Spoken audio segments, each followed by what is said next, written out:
Around 2008 or 2009, the recession hit California pretty hard. A lot of the resources that we had really started to tighten up.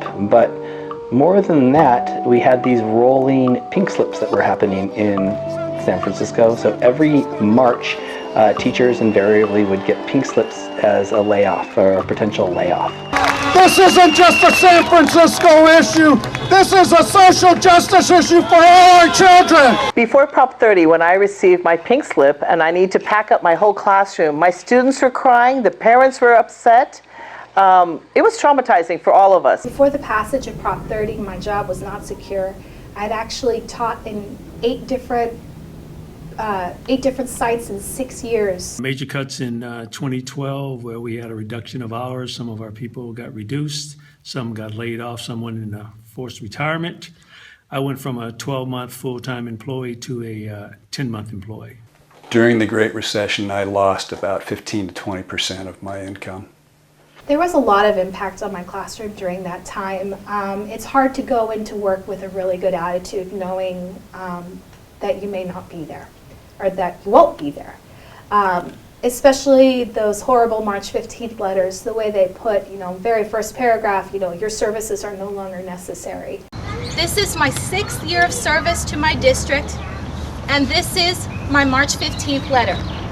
I want every California voter to know the impact that this will have. In many years when we organized, a lot of the parents came to the rallies and the protests, and a lot of our parents came and wrote letters to Governor Schwarzenegger, and they really stood up for us. Defunding California's schools started before the Great Recession.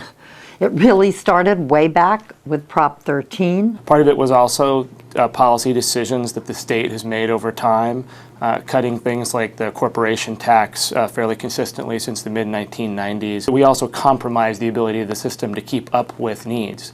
This budget deals with the $42 billion deficit, which is the biggest deficit that we've ever had. New polling out by the California Federation of Teachers found overwhelming support, 67%, for a higher tax when it hits anyone making $1 million or more. In response to the crisis, CFT and its community partners built a movement for a millionaire's tax to save schools and services. We showed through mass actions and opinion research that we had enough popular support to win against competing ballot measures. That's when the governor called CFT President Pechtold to talk. Governor Jerry Brown has stopped collecting signatures for his original ballot measure to raise taxes. He's now focusing on a new tax initiative, which is a compromise between his original plan and the tax proposal from the California Federation of Teachers. Californians overcame decades of anti-tax sentiment and approved the first general tax in 20 years. So Proposition 30 is a unifying force. And we had to overcome a lot of obstacles. We overcame them. So we were in free fall. So Prop 30 stabilized the situation. And in fact, there have been some gains. The 8 furlough days that we had to take back, we have those back now. So teachers are working more, students are in school more. Some of our classified employees have been restored partially to where they were in 2012. Some of them went back to 100%. And some of them are still sitting at around 80, and some of them are at 90%, including myself. Prop 30 has made a difference. It's made a big difference. It restored several of the classes that I had previously taught, and it's meant that it's no longer the case that students have to wait around for the classes that they need. There's a lot more say at the site level of how we're going to be using our dollars to best serve our children. Whether they be English learners or from very low-income families, the money essentially follows the student. So opponents of Proposition 30 often made the argument that jobs would be lost, millionaires would leave the state, companies would move away. If Proposition 30 passes, California will have the most crushing tax burden in the United States of America by a long shot. Barry Broom is actively recruiting chief executives from California companies and luring them to Arizona, a land of lower taxes. What we've seen since Proposition 30 was passed in 2012 is the state has added 1.4 million new jobs, and we have 10,000 more millionaires than we had when the measure was passed.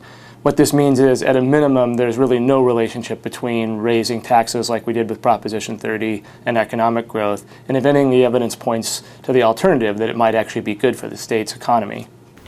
The personal difference that Proposition 30 made for me is stability for my family. My family, I'm the breadwinner of my family. I no longer have to worry about whether we're going to be able to make rent or the car payment or how we're going to pay for the daycare. If we lose the revenue that we've been getting generated out of Sacramento because of Prop 30, I feel that the classified employees will take another significant hit like we did in 2012. What we're seeing in the economy is that the wealth is even more dramatically concentrated in fewer hands, those with the highest income levels. So maintaining some higher tax rates in order to make sure that the state's systems are supported is good policy. I think it's fair to ask the richest taxpayers to pay a little bit more. In fact, I think it's absolutely necessary because they're benefiting from society as a whole that we all pay into.